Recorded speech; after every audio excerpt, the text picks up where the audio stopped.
Hi everyone, in today's video I am going to answer a question that I get asked occasionally. The question is, can you fill a brush pen with watercolor and use it like those colored brush pens or colored water brushes? So today we are going to find out. A water brush is basically a brush where the body can be filled with water, so that you can press the body to get the water out to the tip, so that you can use this with watercolor. And this is a very convenient tool to use outdoors with watercolor. This is the Pentel Aquash water brush that I have bought recently. I have bought 3 because I'm going to fill each one of them with a primary color, yellow, red and blue.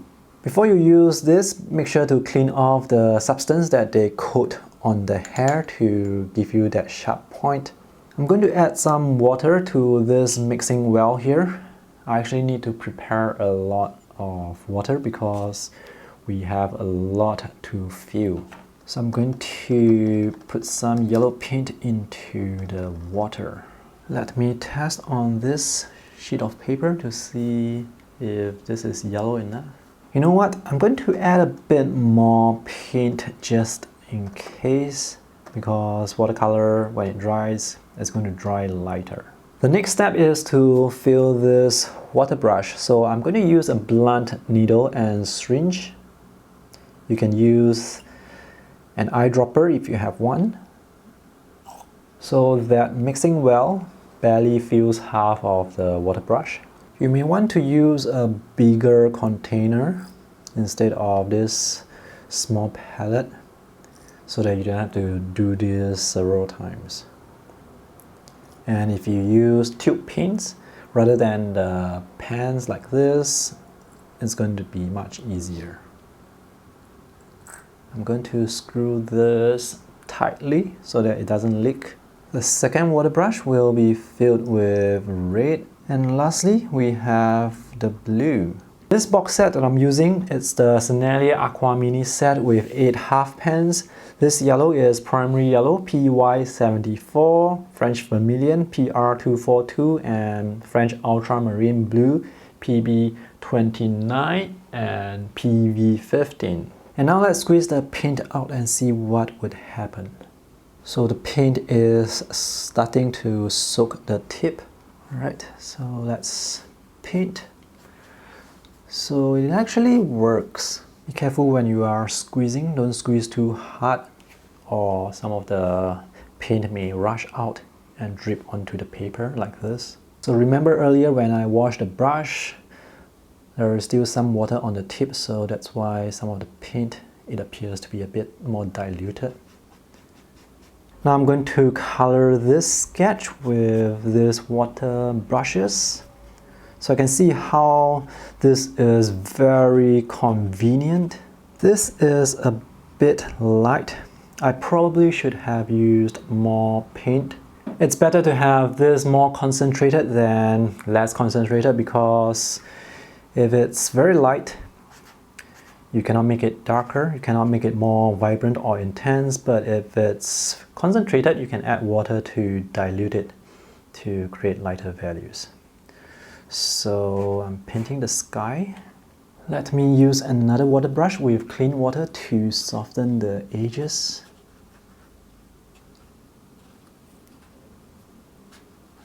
It might be good to have 4 brushes, 3 with color and 1 with clean water, so that you can dilute your mixes whenever necessary. This is a bit dirty. For the green, I'm going to glaze over the yellow with ultramarine. So you can see this wash is not really that concentrated. Let's paint this part as well, the greens behind. And here. So I can squeeze more paint onto the paper. It works really nicely. By the way, I have added more paint into the body here. So the blue here is actually darker compared to this side. This part here is in green, so I'm going to paint this yellow first and then add in the blue.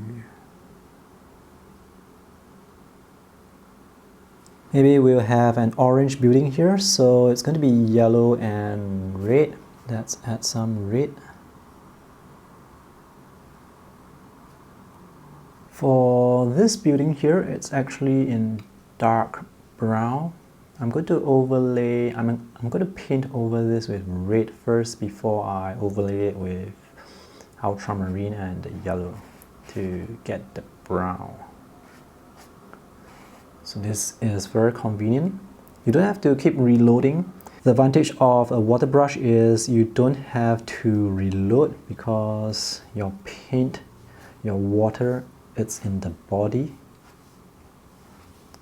So when it comes to painting over large areas like this, it's very convenient. And if your technique is right, you can paint a very even wash. Notice this yellow, it's more concentrated now because I added more paint in to the body. Because yellow is a color that's easy to make dirty, I'm always using yellow first. So now I'm going to squeeze out a drop of yellow onto the paper. Maybe 2 drops or maybe 3 because I'm going to paint the road. This lamppost here, or this power post here, and the roof here. You can see I have drops of paint all over the paper. And now I'm going to squeeze some red onto the paper. And now I'm going to go in with ultramarine to sort of mix the paint on the paper and see what happens. This is too much water, so I'm going to pick up some of the excess paint and have more blue. So I'm going to squeeze more blue onto the paper.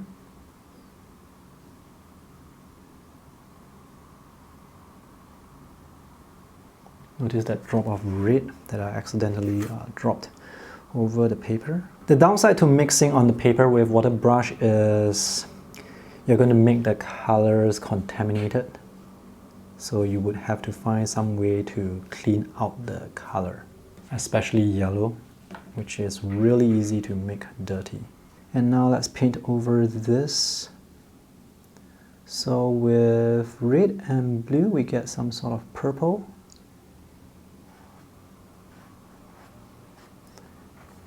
So using watercolor brushes like this, it's actually very convenient for glazing, for layering.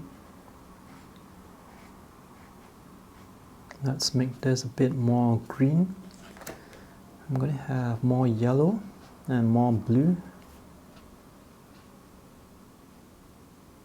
This is not exactly like painting with ink because here the paint is more diluted. To make this utility pole stand out, it's not standing out right now because the colors are blending together here.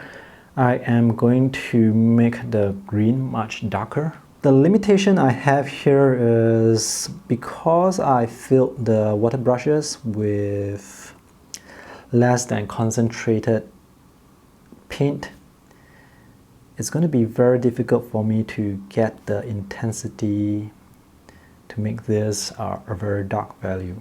So I'm going to try and see if I can do so. So I've added red because I want to add blue later to make this darker so that this can stand out, so that I can create a contrast to let the utility pole stand out.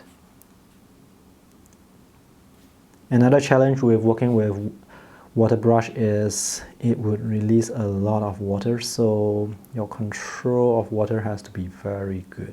I'm going to use some of this darker value here to paint the windows here. Now with a normal brush, you can actually dry your brush and then use the dry brush to pick up the excess paint.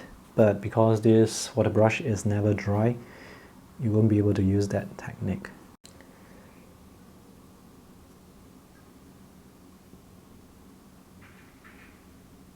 And now I'm going to add another layer over here so that I can have the contrast of this red building on the right against this. So this is the completed sketch painted using the 3 water brushes that were loaded with watercolor paint. The techniques that I've used here, mostly glazing, layering, color over color.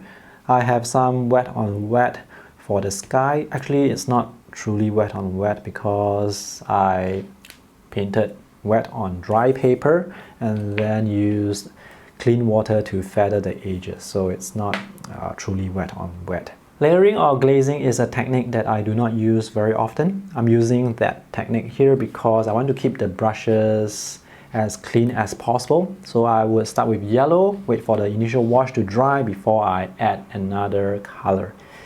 If I were to paint with yellow and when the wash is still wet, go in with the other color, it's going to contaminate the color on the second brush.